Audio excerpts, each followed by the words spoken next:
샬롬, 하나님과 동행하는 새벽기도회 달라스 임마누엘 교회 권성철 목사입니다. 오늘도 하나님과 동행하며 풍성함을 누리시는 저와 여러분 되시기를 축복합니다. 오늘 말씀은 에스겔서 31장 1절에서 9절까지의 말씀입니다. 11째 해 셋째 달 초하루에 여호와의 말씀이 내게 임하여 이르시되 인자야 너는 애굽의 바로 왕과 그 무리에게 이르기를 내 큰 위엄을 누구에게 비하랴. 볼지어다 아수르 사람은 가지가 아름답고 그늘은 숲의 그늘 같으며 키가 크고 꼭대기가 구름에 닿은 레바논 백향목이었느니라. 물들이 그것을 기르며 깊은 물이 그것을 자라게 하며 강들이 그 심어진 곳을 둘러 흐르며 두개 물이 들의 모든 나무에까지 미침해 그 나무가 물이 많으므로 키가 들의 모든 나무보다 크며 굵은 가지가 번성하며 가는 가지가 길게 뻗어나갔고 공중의 모든 새가 그 큰 가지에 깃들이며 들의 모든 짐승이 그 가는 가지 밑에 새끼를 낳으며 모든 큰 나라가 그 그늘 아래 거주하였느니라. 큰 무리가 큰 물가에 있으므로 그 나무가 크고 가지가 길어 모양이 아름다우매 하나님의 동산의 백향목이 능히 그를 가리지 못하며 잣나무가 그 굵은 가지만 못하며 단풍나무가 그 가는 가지만 못하며 하나님의 동산의 어떤 나무도 그 아름다운 모양과 같지 못하였도다. 내가 그 가지를 많게 하여 모양이 아름답게 하였더니 하나님의 동산 에덴에 있는 모든 나무가 다 시기하였느니라. 아멘. 하나님의 말씀입니다. 여러분, 우리가 원하든 원치 않든 사탄은 우리 안에 살며시 와서 두고 가는 게 있어요. 그것이 바로 교만이다라는 것이죠. 여러분, 우리는 우리 자신이 교만할 것이다라고 생각 안 하는 것 같아요. 너무나 우리 자신에 대해서 과대평가하는 경향이 있지 않는가라는 생각을 해보게 됩니다.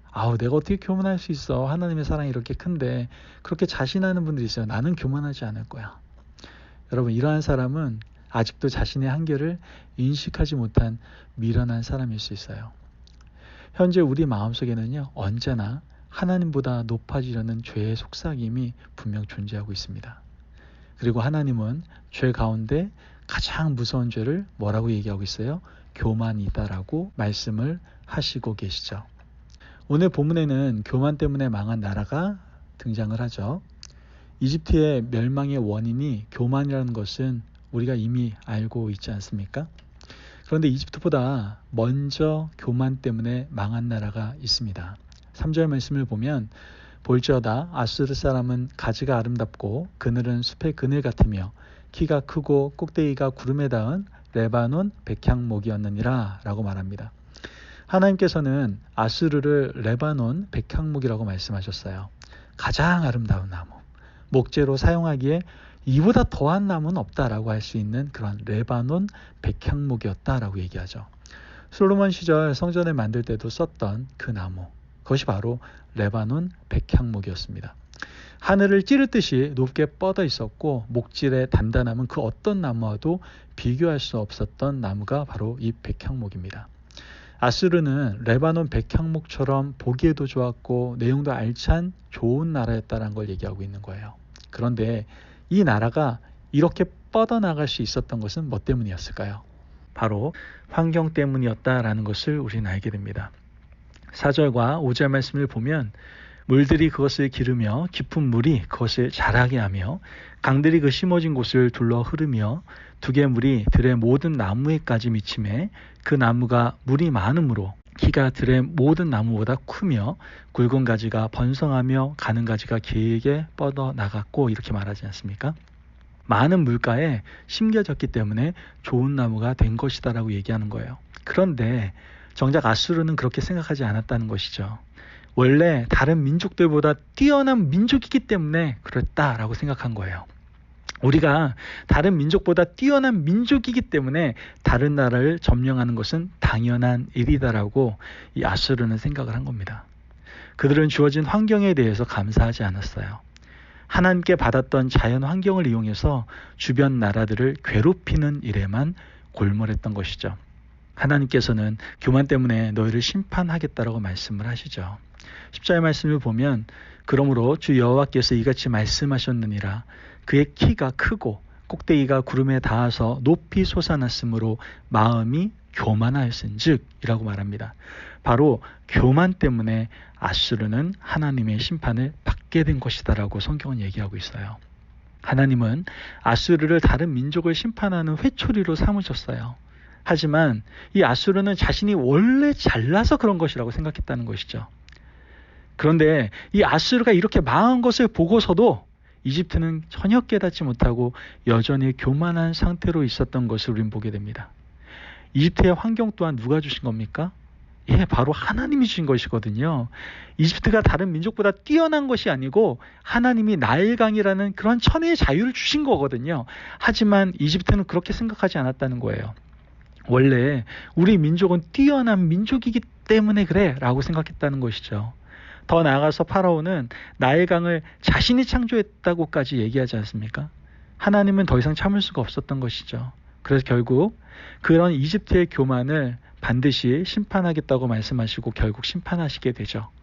18절 말씀을 보면 너의 영광과 위대함이 에덴의 나무들 중에서 어떤 것과 같은고 그러나 내가 에덴의 나무들과 함께 지하에 내려갈 것이요 거기에서 할례를 받지 못하고 칼에 죽임을 당한 자 가운데에 누우리라. 이들은 바로와 그의 모든 군대니라 주 여호와의 말씀이니라 하라. 여러분 말씀을 보면 파라오와 그의 군대를 하나님이 심판하시는 걸 보게 됩니다. 성경을 자세히 읽어보면 심판 사건들이 곳곳에 등장을 하잖아요. 그런데 거기에는 대개 인간의 교만과 관련되어 있음을 우리는 알 수가 있게 되죠. 에덴 동산에서 아담과 하와를 쫓아내신 것도 교만 때문이죠. 뱀이 사람을 유혹할 때 결정타는 하나님과 같아진다라는 말이었거든요. 뱀의 그 말 한마디에 아담과 하와가 넘어가 버리고 마는 겁니다. 인간의 교만이 에덴을 잃어버리게 만든 것이죠. 노아 시대도 마찬가지예요. 하나님께서 노아에게 120년 동안 방주를 짓게 하셨죠. 노아의 방주를 짓는 소리는 어떻게 보면 전도의 소리, 복음의 소리였습니다. 하지만 사람들은 꿈쩍도 하지 않았어요. 여전히 그들만의 삶의 방식을 고수했죠. 심판이 코앞에 왔음에도 불구하고 하나님 없이 구원 받을 수 있을 것이라고 믿었던 사람들은 하나님의 홍수 심판을 받게 됩니다. 바벨탑 사건도 마찬가지고요. 여러분, 이 모든 것이 즉 하나님의 심판은 인간의 교만과 아주 밀접한 관계를 가지고 있다라는 것을 우리는 알게 된다는 것이죠. 여러분, 오늘 우리는 어떤 마음을 가지고 그러면 살아가야 될까요? 우리 마음을 기도와 말씀으로 여러분 잡지 않으면 사탄이 교만을 자극할 수밖에 없습니다. 그리고 사탄은 하나님 없이도 살 수 있다라고 속삭이며 야, 하나님의 뜻이 무슨 소리냐? 네 뜻을 이 땅 가운데 이루어가기 위해서 죽도록 노력해라라고 말한다라는 것이죠. 이러한 상태는 내가 누리는 환경이 나의 노력인 것으로 착각하게 만들고요. 내가 일군 재산과 가정과 자녀들도 다 자신의 노력의 결정체라고 착각하게 만든다라는 것이죠. 즉, 이 모든 것들은 교만으로부터 빚어지게 된다라는 것이죠. 그러므로 여러분, 우리는 끊임없이 말씀 앞에 서서 기도하고 교만을 떨쳐내려고 노력해야 돼요. 겸손하려고 애쓰고 경주해서 우리 마음을 하나님의 말씀으로 가득 채워야 되는 거예요. 그래서 우리는 기도하는 겁니다. 하늘의 뜻이 땅에서도 이루어지기를 원합니다. 하나님의 뜻만이 채워지는 세상, 하나님의 뜻을 받드는 우리의 겸손을 통해서 하나님 나라가 세워지기를 원합니다. 라고 기도하는 것이죠. 여러분, 교만과 겸손은 죽음과 삶의 경계임을 여러분들 꼭 기억하시기를 바랍니다. 그러므로 우리는 더욱 겸손한 삶을 살아가기 위해서 노력해야 되고 겸손함으로 나아갈 수 있어야 된다라는 것이죠. 오늘 하루도 그 겸손함으로 나아가는 지혜로운 하나님의 자녀, 하나님의 백성들 되시기를 주님의 이름으로 축복합니다. 아멘. 기도하겠습니다. 사랑이 많으신 아버지 하나님 감사합니다. 주님의 놀라우신 은혜 가운데 오늘도 귀한 말씀을 주시고 사랑하는 하나님의 아들, 딸들에게 교만의 삶을 살지 말라고 경고하시니 감사합니다. 하나님, 우리가 교만하지 않기 위해서 더욱더 겸손하겠습니다. 겸손하기 위해서 더욱더 무릎 꿇고 기도하게 하시고 그 기도를 올릴 때 하나님의 뜻이 이 땅 가운데 이루어지기를 원합니다. 그 뜻을 받들며 더욱더 겸손함으로 나아가는 하나님의 복된 자녀들 될 수 있도록 축복하여 주옵소서. 감사하며 예수님의 이름으로 기도합니다. 아멘. 오늘도 하나님과 동행하며 풍성함을 누리시는 저와 여러분 되시기를 축복합니다. 오늘도 온전히 하나님의 뜻만을 바라보며 겸손함으로 나아가시는 복된 삶을 살아가시기를 축복합니다. 말씀 안에서 승리하십시오.